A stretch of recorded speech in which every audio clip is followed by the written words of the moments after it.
Welcome everybody. Hello. Thank you for joining the latest Service Department News webinar. And with a topic like today's around the world market update, I feel like I should say good morning, good afternoon, or good evening, wherever you are in the world.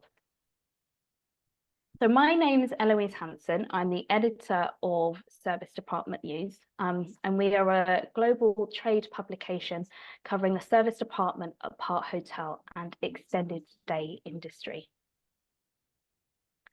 Our webinar series sponsor is Urban Rest. Thank you to the team for their continued support during this series. And to provide a very quick introduction to Urban Rest, we have a video to play for you today.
And if you'd like to learn more about Urban Rest, their website details have been popped into the chat there. So a quick run through of how today's webinar will flow. We'll spend around 45 minutes in discussion with our panelists, followed by some time at the end to take any questions. So please submit your questions to our panelists using the Q&A function at the bottom of your screens. And I would also like to flag that we are going to be launching a poll towards the end of our conversation.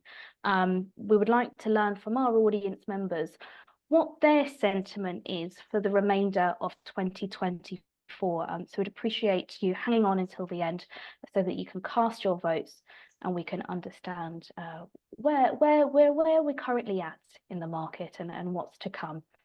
And a gentle reminder that this webinar is being recorded and everybody that has registered will receive a copy of that recording within a couple of days' time. So let's meet our speakers today, and I will move from left to right as per the slide and ask each to introduce themselves individually. So Richard, let's kick off with yourself. Welcome. Hi, thank you. Thanks, Eloise. Hi, everyone. Richard Whittaker, Managing Director of our Global Housing Solutions business at National Corporate Housing. National Corporate Housing forms part of the national group covering travel, destination services, service departments and corporate housing. I am based in the UK and we've got offices across the US, in the UK, Ireland, Singapore and in the Philippines. Fantastic. Thanks, Richard. Rebecca, over to you. Hi, Eloise. Hi, everyone. I'm Rebecca Hollants van Loocke, so just call me Rebecca, which is far simpler than anything else. I'm the Chief Operating Officer for Frasers Hospitality for the Europe, Africa, Middle East region. Fraser Hospitality was born just over 25 years ago in Singapore. We are a Singapore-based listed company. We operate service departments, hotels, and other property solutions, if I can put it that way, across the world.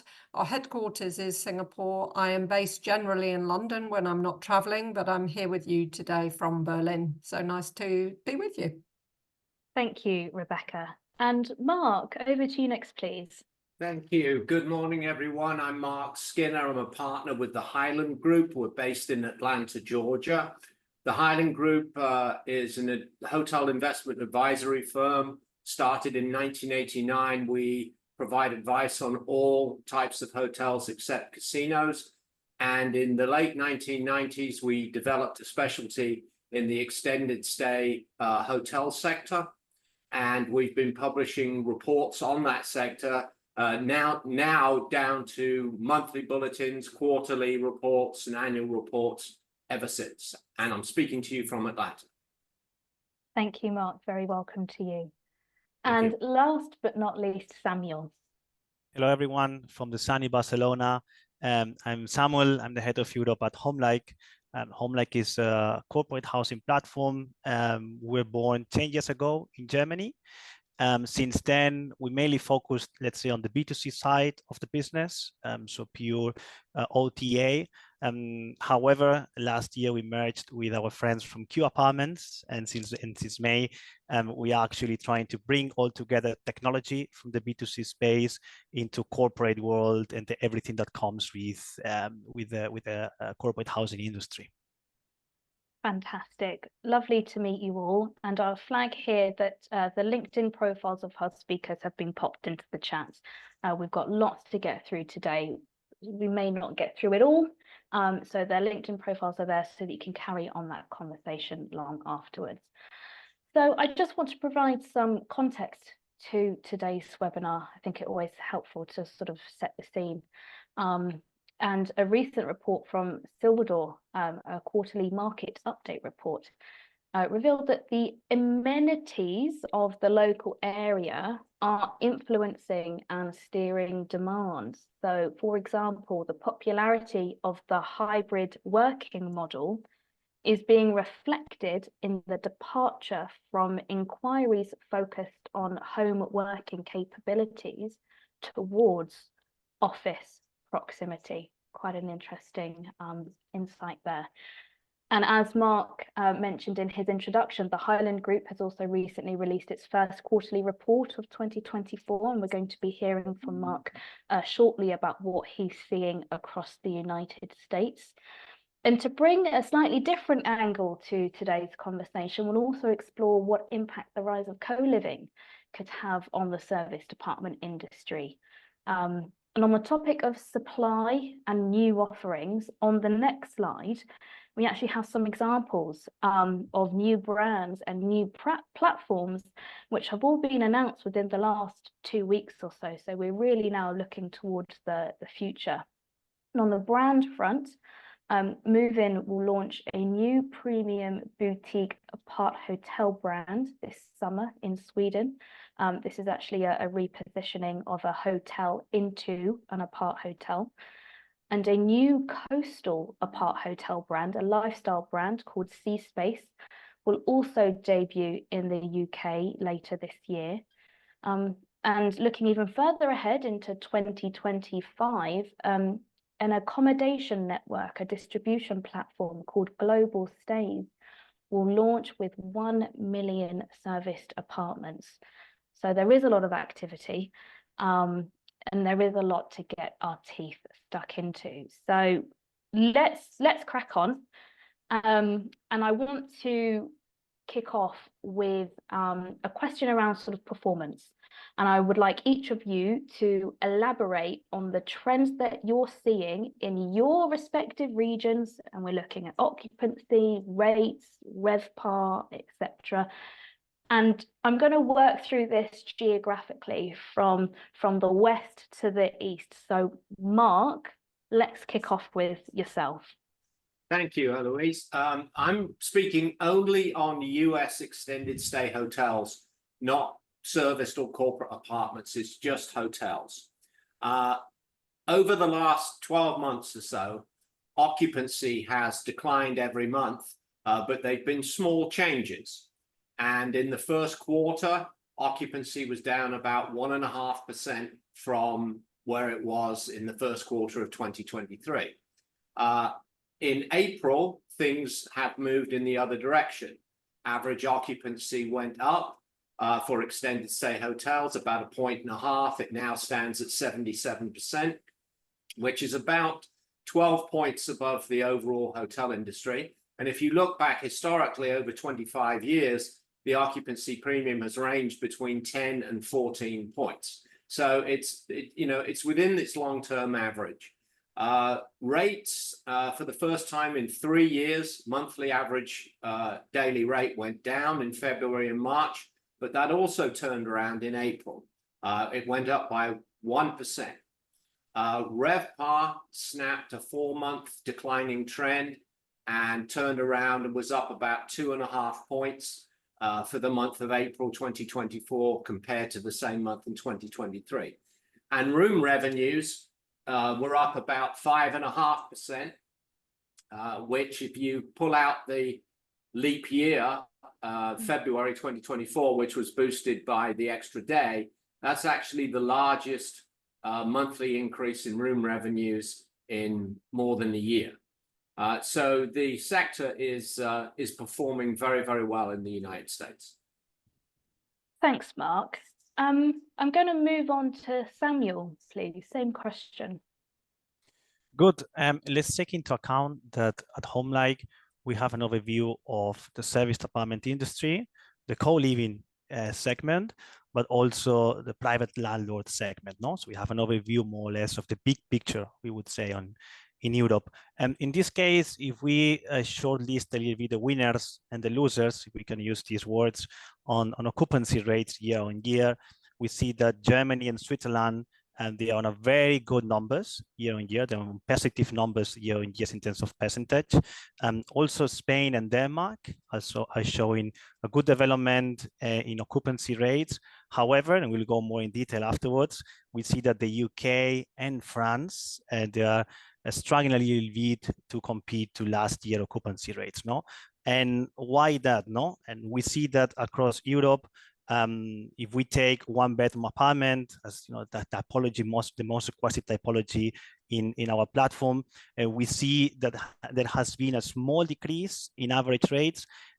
So we go from 2.2 last year in May to 2.1 this year. So we see a reduction of 100 euros, more or less 100 euros, a reduction on monthly prices across the continent. However, when we deep down the analysis in the UK and in France, we realized that in these two markets, actually prices have gone up. No, in the UK, we see the average price, monthly price in May of 4.3 last year, and this year for May is 4.7. No, so an increase of £400 in a ecosystem where inflation already hit very hard in the last 2 years. No, and when it comes to France, yeah, they are struggling for an occupancy rate, which might sound ironic considering the Olympic Games, no? But something that we are seeing, and Le Monde wrote an article yesterday showing that actually the Olympic Games created a chaos in Paris, where the average price has increased on our platform by 1.5k euros a month, so 1,500 euros a month, but the coupons rates are actually going down, no? At least that's what we see from our platform. So overall, as a summary, we see big winners, especially in the German-speaking markets, and some isolated examples like Spain or Denmark, but across Central Europe, so the UK and France, we are seeing that the category is suffering a little bit more than last year. Mm-hmm. Thanks, Samuel. Rebecca, your take, please. That's a difficult one. I think we have some contradictory ones here. So it's very, very interesting to hear from you. I mean, it's clear, certainly from what you said, Eloise, at the outset, and I think the general consensus is that serviced apartments have certainly emerged as one of the most rapidly expanding classes of accommodation, certainly within the UK. And that obviously puts a lot of pressure on everyone. I think I don't need to go back to COVID times and say to everyone what a challenging period that was. When I look back to 2023, we saw RevPAR increases of almost 30%, which is really quite extraordinary when you think of the year that we had previously. So how and where does that compare to where we are today in 2024? There are certainly winners and losers. I would absolutely concur that Spain has outsurpassed anything that we could possibly have imagined. And I think we have a property in Barcelona that has exceeded all expectations, including those of last year, and has outperformed by nearly a further 10% on what it had already achieved as extraordinary levels last year. We also see a very strong resurgence in Switzerland, which is very powerful. Whilst I agree with Samuel that the economy in Germany has remained relatively robust, we've seen more erratic growth and slowdown. let's take Frankfurt for a very good example. The number of rooms that have come into Frankfurt in the last year and a half has been really quite tremendous. So the city is trying to absorb approximately 1,000 more rooms available on any given night in a very small, close proximity to the fairgrounds, whilst the demand for fair business has actually declined. So we actually see a decline in Frankfurt as a city. We see a very altering pattern in Berlin, for example, where we did extremely well throughout COVID and post-COVID with exceptionally long stay business, particularly off the back of the war in the Ukraine, when we had a lot of groups and a lot of individuals that actually moved out of businesses and moved to Berlin and stayed with us for 6, 7, 8 months, even a year period of time, which absolutely stabilized the business at very high levels, running at 90% occupancy with very low cost base as well. Really, last year was an exceptional year for us. So we see a decline against that this year because we haven't got that same type of business, albeit that we're still running in the 80% of occupancy. That overall impact of steady, long stay, low cost business for us has declined. Just moving across from the UK, which definitely in 2024 has seen a slowdown, I would say, in terms of occupancy. Rate has remained high. We've seen 20 to 30% increases in rates, but actually occupancy is more unpredictable and very last minute. And then you move across to the Middle East and you see what is essentially quite a stable situation year on year. They managed to go through the COVID years quite stably. They had a lot of COVID quarantine business, which kept occupancy at good levels. We haven't really seen a decline, but we have seen major increases in demand, particularly in Saudi Arabia and the Kingdom of Bahrain. And I think that's driven very much off the back of the expansion and the changing economy in the Kingdom of Saudi Arabia, which I'm sure we'll touch on more in the coming conversation. I think it's also important to look at international tourist and travel demand into all of these regions. And if we look at that, it's true to say that in many cases, travel levels have not yet reached some of the pre-pandemic levels. So I think we need to be mindful. There is a very good and very strong growth in ADR. There is a tapering, I would say, in terms of occupancy at the moment, but that generally delivers very strong RevPARs, as I've mentioned. And I would say we're coming into second half of the year now, which is proving very strong and very positive business on the books looking forward. So good market. Thanks, Rebecca. Glad to hear the signs are looking positive and looking up. Rich, over to you, my friend.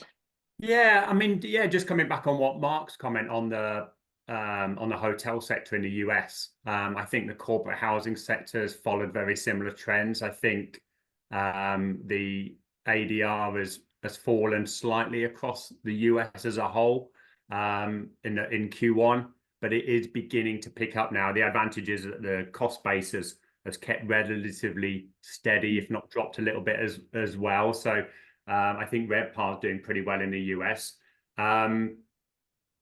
Coming back to EMEA, I mean, I think Q1, as Rebecca said, Q1 has definitely been a tough quarter, certainly compared to budget and was hoped. I think it's been overall quite quiet. It is beginning, you can see the lead flow beginning to pick up now.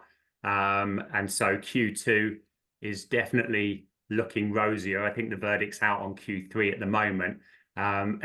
Normally you see a bit of a pickup as we go through May into June, but it seems to be stagnated a little bit. So everyone's kind of holding on to their chairs a little bit, I think.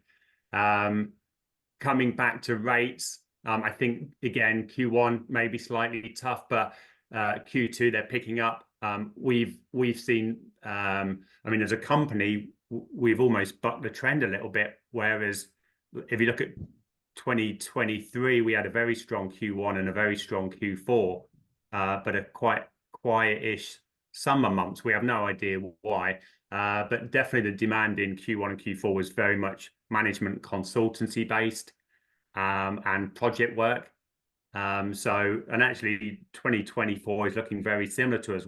I think again, we booked the trend in Q1 and now we're just kind of hoping for the best as we go through Q2 and Q3, but quite a lot of project group works in the pipeline. So hopefully some of that comes to fruition. Eloise, do you want me to kind of just touch on Asia Pacific as well? Please, if you don't mind. I mean, I think again, not too dissimilar to EMEA. I mean, definitely seen a slow Q1 to the year. It's beginning to pick up a little bit. We're not seeing any summer month bounce that quite often you get in Asia as in the other regions. Obviously, Singapore has had a strange quarter. I don't know about the audience of this call, but I'm not sure how many Swifties you have on the in your audience, but definitely the 6 Taylor Swift concerts in Singapore in Q1 bizarrely seems to have changed. Taylor Swift seems to change the economy wherever she goes, but massive demand. I don't know if everyone knows, but Singapore did a deal with Taylor Swift, unbelievably. And so Taylor Swift only went to Singapore and not other South Asian countries, which meant a lot of people flying in. Leisure picked up very highly in Singapore, and then Tokyo's doing really well, and I think demand across India on the back of the IT sector and on Australia is doing pretty well as well. So overall, APAC is a bit slow, but there are key markets where demand is high. Thank you. Thanks for all your valuable insights there. What I find, what I've heard, I was in Berlin fairly recently for a conference a couple of months ago, and there was a panel of extended stay operators where there were almost polar opposites in terms of the length of stay. There was one who was saying that the increase in the short-term stay was really picking up, and that's where the opportunities were.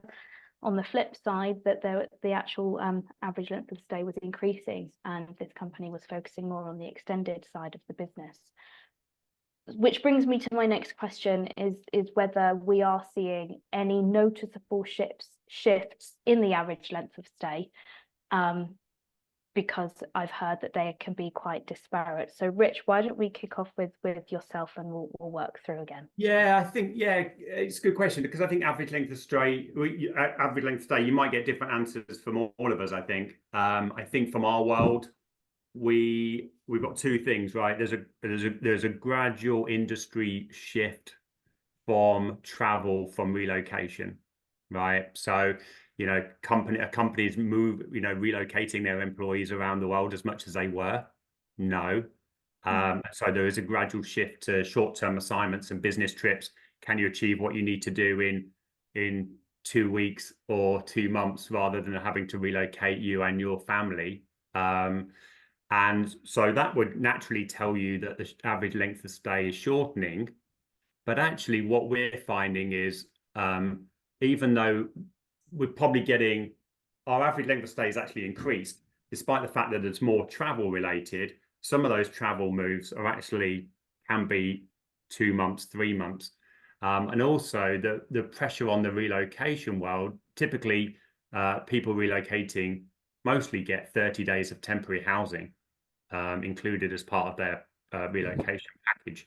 And what's actually happening is the long-term residential markets in majority of cities around the world, there's just a lack of supply of rental accommodation, as it's shifted to long-term housing or to Airbnb, VRBO sites, etc.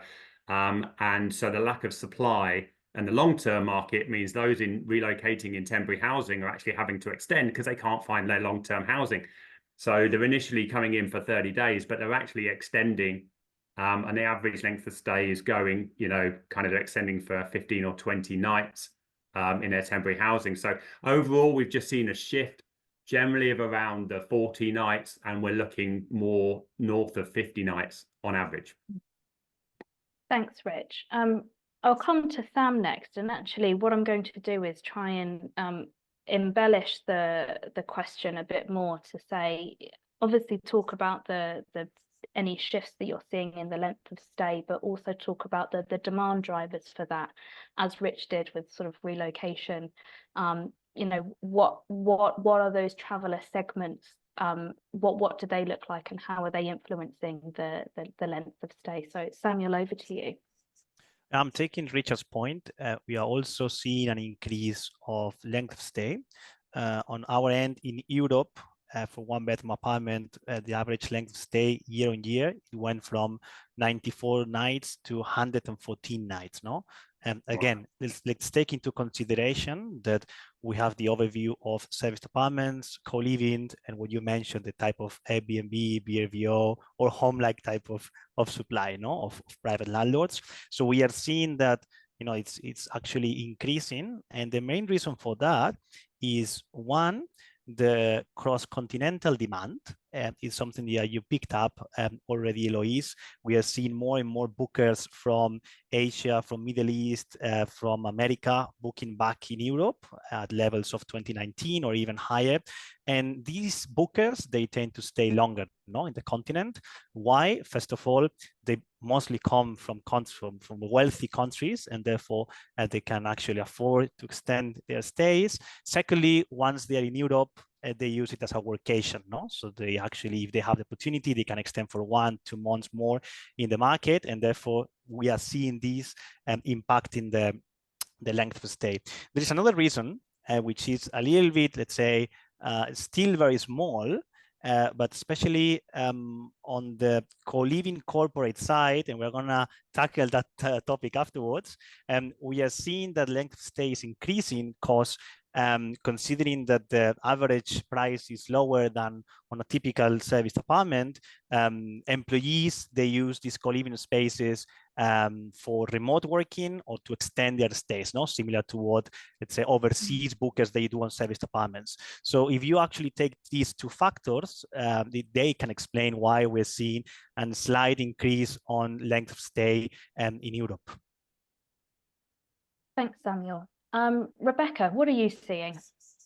Okay, challenging question and different answers. I'm going to give you or add in a little bit of salt and pepper and complexity here. I think overall, Frasers globally has seen actually quite a significant increase in total room nights and revenue and in average length of stay compared to pre-COVID. And I do say that as pre-COVID. We did see some exceptional lengths of stay during the COVID period and immediately afterwards.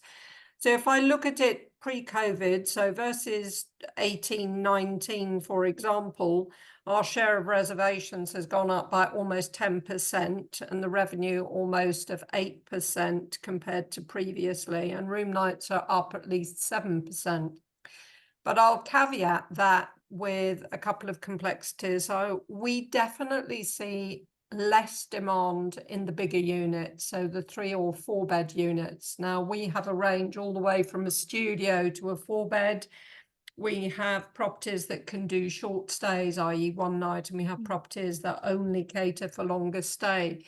So we've certainly seen a marked reduction in demand for the bigger units with full family.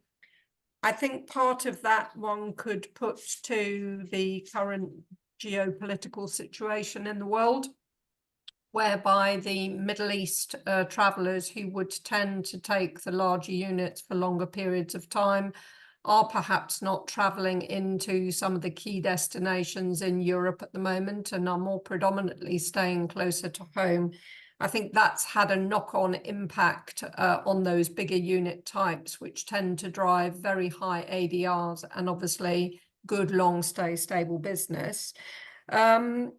But we have seen an increase in demand in stays from between 6 to 13 nights. So that very sweet spot in the middle has actually extended quite considerably. Now, I think there's maybe a couple of reasons for that.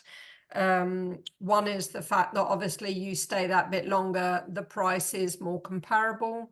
I think there is a little bit of bleisure slipping back into the market. And I also think that some corporate travellers are trying to get more into one visit rather than travel 2 or 3 times, especially to European destinations where travel, you know, we used to hop around every other day.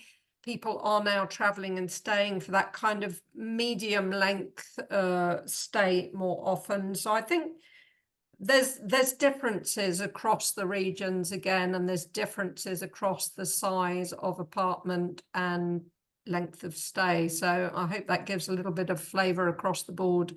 Obviously, at the moment for Paris in particular, I know Samuel mentioned it before, we are seeing a very good length of stay over the summer months in Paris, predominantly driven by the Olympics. It's again a very specific reason for a particular length of stay. And sometimes that distorts the overall numbers that you might see globally for the full year. But again, it's a mixed picture. There is positive. I would say the overall trend is good. But yeah, it's got to be caveated with those elements in between. Thanks, Rebecca.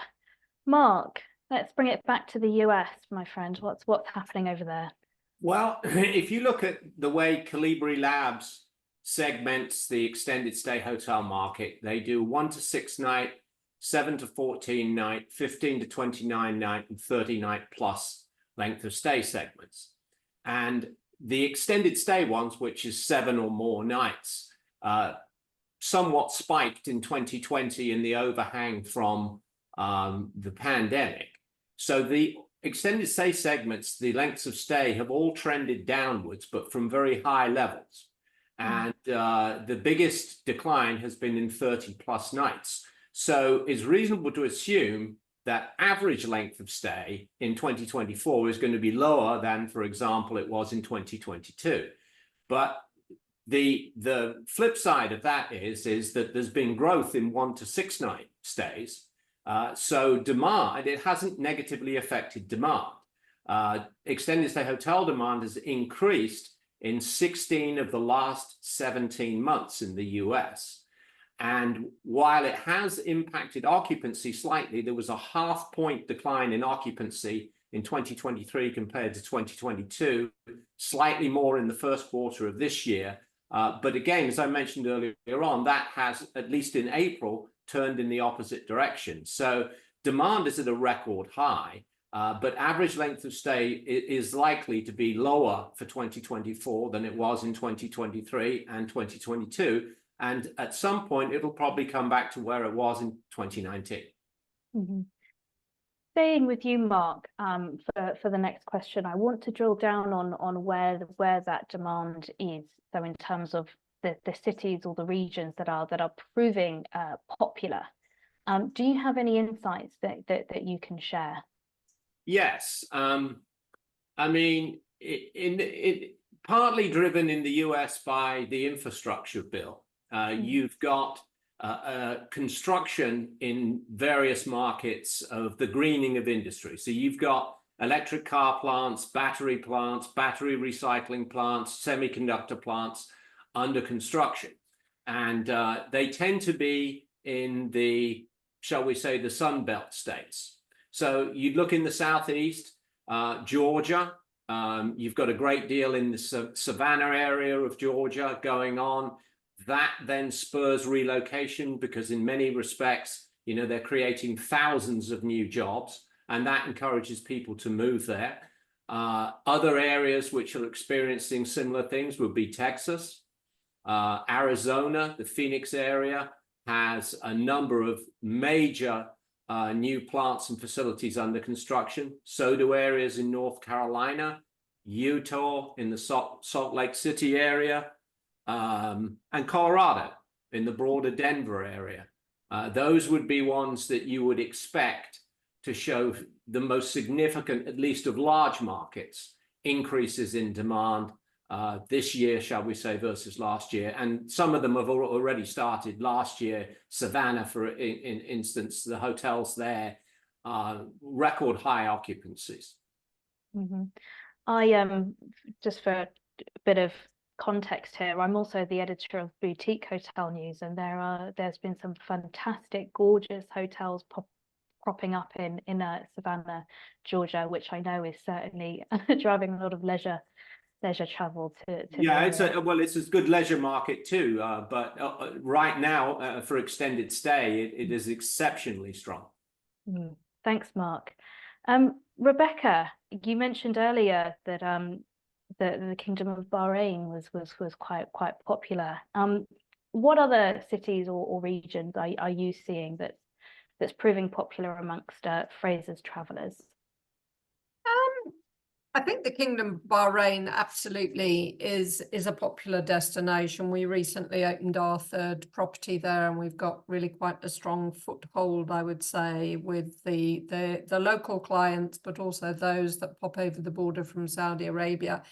I think what it has enabled us to do is get a greater understanding of the growth and the complete change of demand and focus for the Kingdom of Saudi Arabia, which is really trying to turn its economy from almost 100% oil to at least 70% leisure, travel, and hospitality, which is really, really quite remarkable, and also that in a very short space of time. So it's probably one of the regions that's seen the highest recovery rates of international travel. I would say it's 20% already above 2019 levels. So it is definitely an area of growth. Why is that? I think an awful lot of the corporate clients are traveling to the Middle East, very particularly to help with new infrastructure projects, growth in that kind of way. So it's not only driving and focusing on the leisure sector, if you like, that is a key aim of the kingdom in due course, but it's obviously everything needs to be constructed, built, organized, and there is a huge amount of corporate demand going into that region at the moment to help support that complete turnaround and that growth. So without question, I would say it's probably one of the biggest regions that we see change in. Also the dynamic of what people are looking for, where we would perhaps tend to have typically put our Frasers Suites brands, which are our high-end brand with larger units. We're actually seeing a huge shift to our more lifestyle brand of Capri. Something younger, units a bit smaller, a bit more lifestyle living. I don't want to call it co-living, it's not co-living, but certainly very much where you can interact more with other people and have a more social environment is definitely what they are looking to do, and the brand that they are most interested in, which is quite a revelation in the last 5 years. The change is really quite tremendous. Obviously, we also see strong demand in Paris at the moment. We see consistent demand in the UK, again, with much younger travellers looking more for experiences, I would say. And good, strong, solid corporate base, which so far has not failed us. And I think that is very positive to show the trend that they fully understand the service department offering that we provide, and we get some very, very good traction with long-term corporate contracts. So again, mixed bag. The world is shifting. Thanks, Rebecca. I want to sort of jump off your comment on the sort of lifestyle co-living angle here, and I want to bring Samuel in to touch on the co-living rise and growth and how you see this impacting the service department market in Europe. What insights do you have? Yeah, at the end, the co-living is not only one of the most remarkable categories in hospitality, but also when it comes to pure real estate, it's possibly one of the fastest growing segments. There is a very interesting data going around, which is that in Europe, we expect a deployment of 2.3 billion with B euros in co-living assets, which is something absolutely outstanding. Just another small data, there are 1.5 million people that are looking on a daily basis into a co-living unit. That's basically the size of Madrid or Paris, where all the inhabitants would be looking for a co-living unit. There is another one in terms of demand. For every unit available on the co-living segment in Europe, there are 2,212 applicants. So we see that there is a massive imbalance between supply and demand, no? And why we see this imbalance? First of all, this shortage of affordable options across Europe, not only when it comes to students, but also when it comes to relocate, when it comes to corporate bookings, when it comes to workation or digital nomading. Secondly, which is something demographic, which is there are way more single unit households than 5, 10, 15 years ago. And therefore, as Rebecca was pointing, they're looking for smaller units where they actually appreciate more communal space than actually having like 100 square meters apartment. Flexibility is the third main reason. So we are seeing new ways of living, of traveling, or even working with a hybrid model. So therefore, we need a category of an asset category that can give us this flexibility. And when it comes to investment in terms of yielding and profitability, the co-living segment is quite appealing. No, going to the numbers at the moment, it is we have around 15,000 units in the UK on the co-living side. We have 56,000 units in Europe, and what it's forecasted in the next 3 years is an increase by 100% in the UK, so going from 15,000 units to 30,000 units, and an increase of 200% in Europe from 50,000 units to 150 units. No, so we see there's going to be a massive deployment of assets. It's true that some of it is going to be more targeted to locals or to students, but we see a lot also of new buildings or new projects focused on corporate, no, on let's say what used to be owned by the service apartment industry. And how we see this how we see this impacting the service apartment, at the end we don't see much of a cannibalization, no? Because at the end, as I was mentioning, this is a more affordable option, and therefore companies or corporates that they were sending employees for only 2 days, 3 days, and they were flying them on and off, and we see that they are actually starting to send their employee for weeks, for months, because at the end it's more affordable for them than actually having them flying in and out for a couple of days. And secondly, we are seeing that companies, especially when it comes to offer perks to graduates, to interns, they're starting to use co-living, as a hook and to show that the company is caring about them, especially on these first months, 2 months of moving somewhere else. No, so we don't see a cannibalization. It is true that due to inflation and the reduction of costs, corporates are starting to ask for co-living options for big RFPs, RFIs of big corporates. But to be honest, I think that we are making the cake bigger instead of actually co-living eating part of the slide of what serviced apartments are at the moment providing. No, so what I see, it's a healthy competition and actually a healthy way of growing the category from the VIP or the premium serviced apartments to actually, let's say, more affordable options in the market. Mm-hmm. Thanks, Samuel.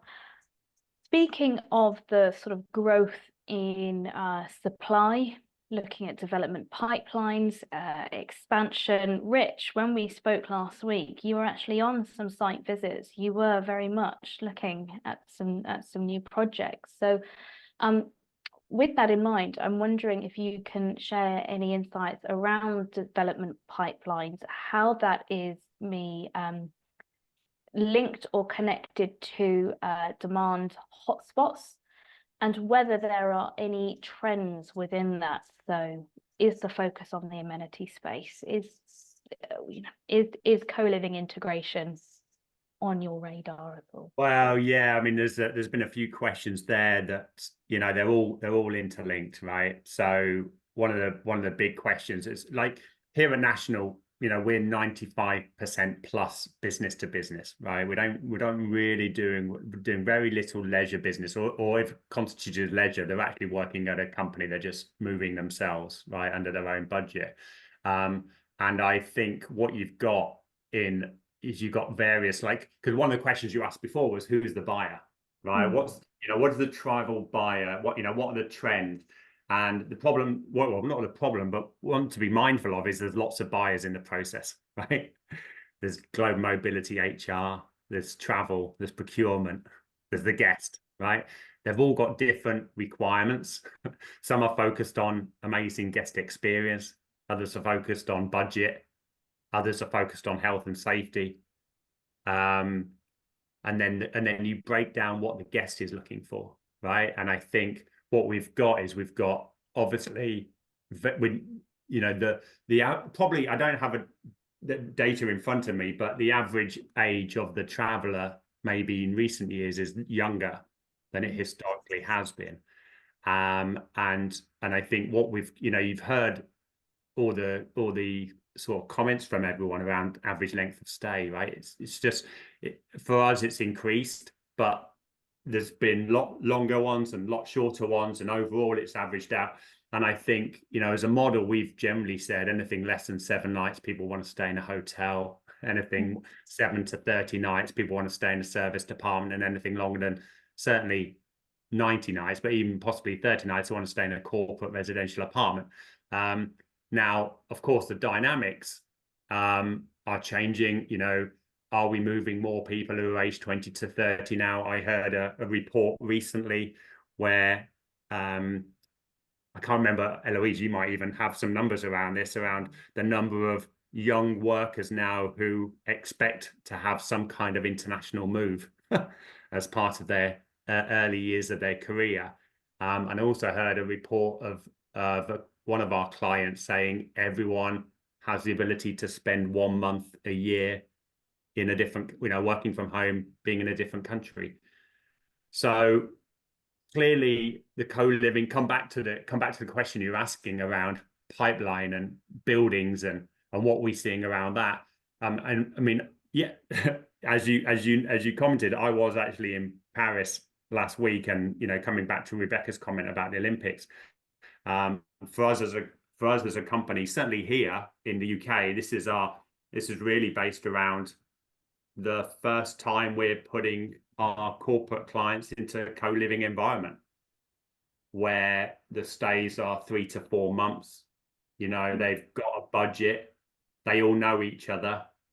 The idea that they could all have their own independent space and communal kitchen, communal living areas, communal TVs, whatever it is, you know, whatever it is they're doing these days, is a demand, and that's because that's driven by the age of the relocating or business trip folks, and budget. So yeah, we can see it. Obviously a lot of the investment money is coming into the apart hotel, service department business, co-living business. Corporate housing, I think, will always be there. The extended corporate housing, you know, certainly for families, certainly for people staying 3+ months, definitely ones with families. They want to be in a residential environment, want to live with families. So that market is still there, but we're definitely seeing a move towards smaller rooms, more communal areas, more engaging with their co-workers in some kind of communal space, and that's where we're seeing the money being driven. Does that answer the question? Yes, thank you. Mark, would you be able to give us an overview of supply and pipeline in the US, and perhaps how that is affecting the extended stay hotel market? Yes, you may have already seen that 5 new extended stay brands have been announced in the US over the last 2 years. 3 of those occurred last year. It's important to note that none of them actually have a hotel open yet, although right now there might be the first one. They are coming, but they can't have any measurable impact on the supply numbers for a few years. And if you look at the historical growth in supply here, it's averaged 6% annually for the last 25 years. For the last 30+ months, it's been below 4%. And the annual increase in the last 2 years has been below 2%. It's at historical lows. So while the sort of headline pipeline statements of 50,000 extended stay rooms or whatever the number is, The reality is, over the next 2 to 3 years, the risk of oversupply in the US is extraordinarily low. And probably the biggest reason is interest rates. The federal funds rate is 10 times as high as it was the last time supply growth was this low. So that's a major barrier to growth in supply.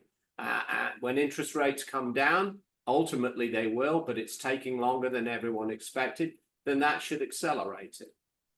But that's really the situation here. And as I mentioned earlier on, demand is still going up. And on an annualized basis for 25 years, extended stay hotel demand has only declined once, and that was in 2020. Thanks, Mark. I have a final question that I would like to ask all of you, and it's based on, it's building off Mark's comment there about sort of what does the future look like, and this is the point in which I'm going to launch a poll for our audience members, because I would like to gather their thoughts, their sentiment on how they feel about the remainder of 2024 for the industry. Are they positive? Are they neutral? Or are they negative? And whilst that poll is up and running, I'm going to ask my speakers their thoughts on their future outlook of the industry. So Mark, let's begin with you. We'll work our way around and then I'll share our poll results. Well, as I just mentioned, the outlook is very low supply growth on a national basis. Demand has increased 16 of the last 17 months. It should continue to go up. I think you'll find more performance records will be set for extended stay hotels in the near term, and there'll be growth in investor interest, which currently is arguably at an all-time high. Thank you, Mark. Rebecca, your thoughts, please. I think we, as an industry, we need to adapt our product, which I think many of the players are doing. I think our extended stay offerings are becoming more lifestyle. I would agree that there is great investor interest. I think once interest rates come down, it is still a sector that people are very interested in investing in. I think we also need to manage and adapt to the modern technology that is upon us and make sure that we can become more efficient. But I'm extremely positive about the future. I think there is huge potential. I think we will still see some mergers, some companies coming under the arms of some bigger companies, and I think overall the industry has a tremendous growth ahead of it and a very exciting time. Thank you, Rebecca. Rich, what are your thoughts? I think for us as a business, we're looking at 2024 being steady, very similar to 2023, if not possibly a little bit down overall across all regions.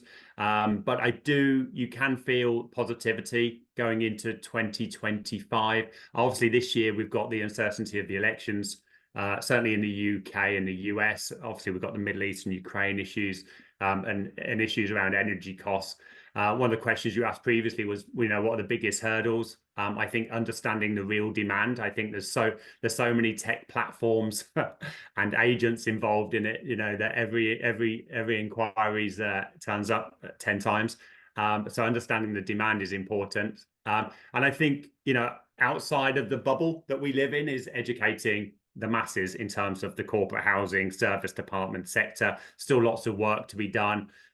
Great opportunities around that, and focus on the differentiators between the service department, apartment hotel, co-living versus hotels and Airbnb, VRBO, etc. And of course, the gradual move that we're seeing from working from home to the hybrid of the office and home working, and driving the demand closer to central business districts, and that will see demand increase. Thank you. And Samuel, what about you? I think we are all influencing the audience to vote for positive, because I also joined that club of positiveness. I mainly see 3 reasons to be, to be positive on the growth of the category. First of all, is technology. there is new technology which is being deployed in the industry, which is going to add a lot of efficiency into the processes, things like live prices, live availabilities, instant booking modes, etc. That's going to add, a plus in terms of efficiency. Secondly, new supply for all types of demand, and we see a lot of interest from investors, from real estate funds, to actually push the category forward. And lastly, as I mentioned earlier, new demand inflows, from locals, from cross-continental, and also making the category grow instead of, just making the slices a little bit smaller. So due to these three reasons, I think I'm quite optimistic about the outcome of the industry in the upcoming 24 months or so. Well, building on that optimism, 60% of our audience members voted a positive outlook for the remainder of 2024. 36% were neutral, only 4% negative. So I would say on all rounds, things are definitely starting to look up. We obviously did a good job, Eloise. That's what it is. We're all going to go and have a little boogie. Thank you to Rich, to Samuel, to Rebecca, to Mark for your insights. As I mentioned, all the LinkedIn profiles of our speakers are in the chat. We will leave this webinar open for an extra 2 minutes right at the end so that you can follow up on all the links that we've popped there. But for now, I just have some closing slides to run through very quickly. The first of which will be a very short plug of our next webinar, which is taking place on the 20th of June, which is called Practical ESG Strategies for Operators. We would really love to see you all there, and the link to register has been popped into the chat. And if you're interested in working with us either across our digital or in-person events, please do get in touch with my colleague Piers. His details are up on your screen and have also been popped into the chat. And all that's left for me to do is to say thank you to our speakers. Thank you to Urban Rest for being our series sponsor. Enjoy the rest of your days. Like I said, we've landed on a very positive note. So yes, enjoy the rest of your days, and I look forward to seeing you all again on the 20th of June. So take care, folks. Bye-bye.